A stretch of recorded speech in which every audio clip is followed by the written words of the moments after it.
So I'm making a natural soap. It's an all vegetable cold processed soap which is made as naturally as possible. So I'm just mixing my lye water with my melted oils. You can use any oils that you like, and I recommend you go to Soap Calc so that you can put in the oils that you want to use, and it'll basically create a soap recipe for you. It's actually all very scientific, but Soap Calc really helps you work it all out. Most body care products that you find in the store, if you have a quick look at the label, it will reveal lots of highly synthetic ingredients. So I think handmade soap is actually a lot better for your skincare needs than what the skincare industry provide. So all I've done is mix those two ingredients together with the stick mixer. Now I'm adding my lavender essential oil. The chemical reaction behind soap is really quite complex.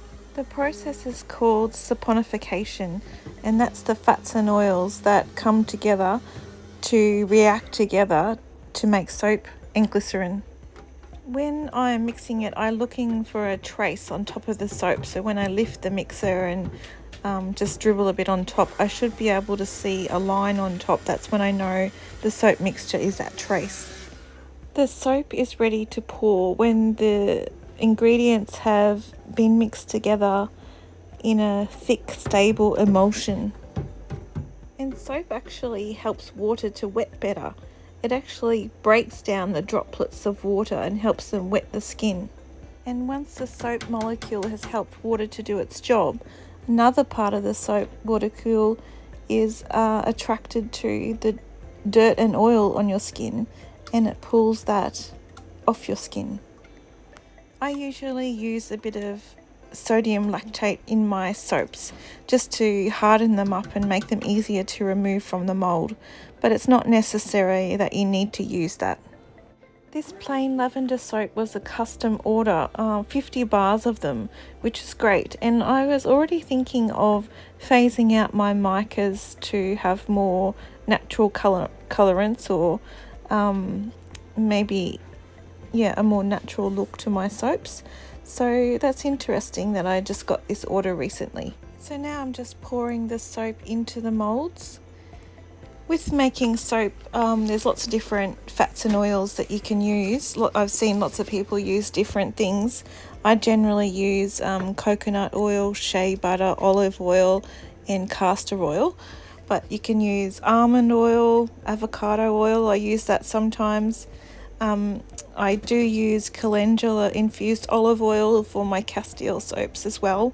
You can use canola, cocoa butter, coconut oil, hemp seed oil. I use that sometimes as well.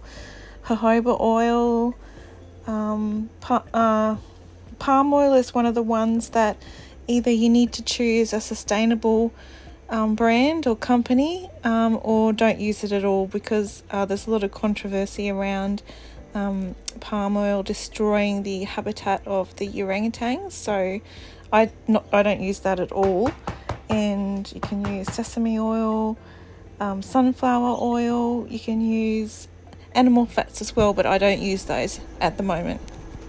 And so after my soaps have been sitting in the molds for about 24 hours, I'll usually pop them out. You just need to break the seal of the mold and then they can usually pop out okay. And I've been making soap for about 6 years now, I think, and it took me quite a few years to feel confident with what I was doing and the recipes I was using. So there's also a bit of controversy around the use of micas as a colorant, and whether or not synthetic or natural is the best way to go, because you can't guarantee the supply chain and there not being child labour involved. So I've been considering going over just into natural colorants in the future. So I think I'll be using things like alkanet root, beetroot powder, calendula blossoms, cocoa and turmeric, paprika, herbs, things like that, to create different colours in the soap instead of using micas. If you're just a beginner and you're just starting off small, there's lots of individual soap bar molds. So if you only wanted to make like 4 or 6 molds, you can get a mold just for that, and they have lovely patterns on them sometimes, which turn out really nice. So a cold process soap has not completely saponified when it's ready to be poured into the mould. The remainder of the reaction takes place during the 24-hour insulation period afterwards and the 3-week cure. So now I'm just going to slice this slab up into 4 different loaves. So after your soap's all cut up, basically you need a warm, dry, clean environment for the soap to cure and saponify properly. 21 degrees Celsius is a good temperature, and you should leave them for about 3 to 4 weeks at least. And Castile soaps, which are made out of 100% olive oil basically, will need to cure a lot longer than this. And curing will also allow all the moisture to evaporate out of the soap, and this will make the bar much harder and last longer in the shower. The environment and the weather and the humidity where you live will affect how the soap cures as well, because the glycerin inside the soap is actually attracting external moisture to the surface of the soap, and clay can also do that, but the soap is trying to evaporate the water out of it. So if there's too much moisture in the air, like with high humidity, it does prevent the soap from being able to cure as quickly as a dry environment. Fully saponified soap will usually last for years without spoiling. The only thing with using natural essential oils is that after about 6 months the scent of the essential oils will start to fade. So it's good to try to use them up within that 6-month period if you enjoy the scent of the soap. So if you're not using individual molds but you made a soap loaf and you need to cut it up and you don't have a soap cutter like what I do here for making bars of soap, you can just use a knife, that's fine as well. So if you want to get better at making soap, the important thing to understand is the different qualities that make up each of the different oils that you're using in the soap, because the major things that we look at in soap is the hardness of the bar, the fluffiness of the lather, and the stability of the lather. They also look at creaminess and conditioning in the recipes as well.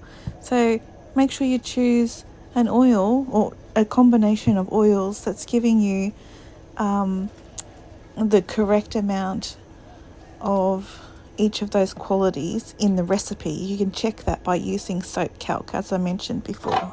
So using the combination of different fats and oils to produce the outcomes that we desire, this is where our skill and artistry as soap makers is most tested. Making soaps can be fun, and experimenting with the different colours and combinations and just being creative can be fun. I also find it very fulfilling to produce a bar of soap that is very aesthetically pleasing and just looks beautiful, and people appreciate the look of it as well. Some people have even said it's too good to use, but that's not the aim of my soap making. I want people to use my soap, and I hope they enjoy it and get another one. And I've just started creating some lovely Mother's Day gift boxes with soap and cotton face scrubbies and tea light candles and lip balm and a loofah as well, and they look beautiful. And so this is what all the plain lavender soap bars look like, and I'm very pleased with how they turned out, and they smell amazing.